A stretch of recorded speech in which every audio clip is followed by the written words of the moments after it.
Hello and welcome to Tolaris University. In this video, we'll show you different group accesses within XPressEntry. Now, we assume in this video that you have XPressEntry installed, which you see in the middle of my screen here, that you have your handheld installed and connected, which you see on the far right of my screen. Now, the groups can be used to combine different accesses within your system. So let's go into Add Edit Info and see how that works. So we want to go under the tab called Groups. And under this group, by default, we have an all access group that gives you access to all the readers and all the zones.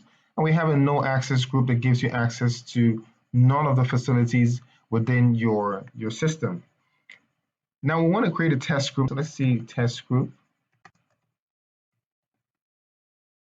Now I also need a user to test this group. So let's go and edit Paul.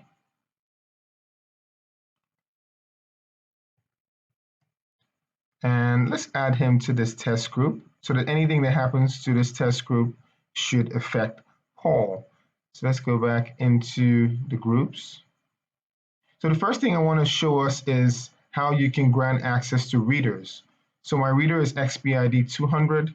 So I want to just add access to this reader under the test group. And remember that under the reader validations, we're going to have to create that validation and enable the validation for readers. So I'm assuming that Paul should have access to this reader right now. Let's see what happens. He has access to the reader. And just so that you know that this group functions, I go back under the test group. If I remove this reader, he should have no access to that reader. So let's give him access to that reader. And the next thing we want to test is the zones. So we can enable and add zones under each group. So let's see, the lobby is the zone that is this door is under. So let's just add access to that lobby. And remember that the reader validations, we need to add the zones as well. So we can go under the groups and see what happens. He has access to the zone, and just so that you see that that feature actually works, he won't have access if I take out that zone. Now the next thing that we can add is the time zones.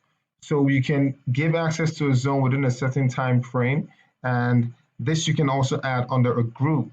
So let's add access to that lobby, but only on Tuesday and on Thursday.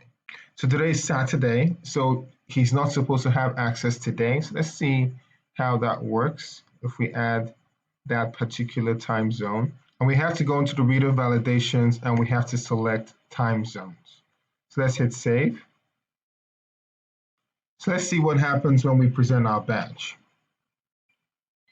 So it says not at this time because he doesn't have access on a Saturday. So let's go back into those groups and see what else we can do with the groups. The last thing that we can add on the groups is a holiday. So let's, for this time, just take away this particular time zone and just add access to the lobby itself.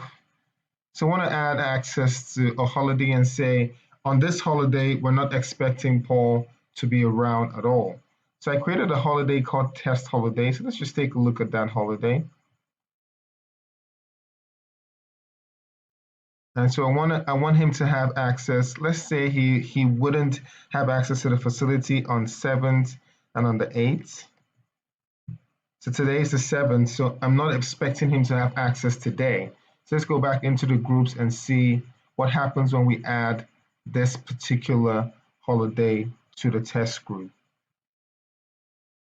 So remember that all these different components can be put under the group, and this can be used to manage your facility. So let's also add the validation for holidays and hit save. And then let's present our badge. So you see it's not allowed on this particular holiday. And just so that you can see that that functions, so let's go back into the test group. If I take out this holiday and hit save, you should have access. Now this brings an end to the demonstration of this feature. Please feel free to reach out to us at helpdesk@Tolaris.com for any technical queries or sales@Tolaris.com for any product inquiries. Thank you.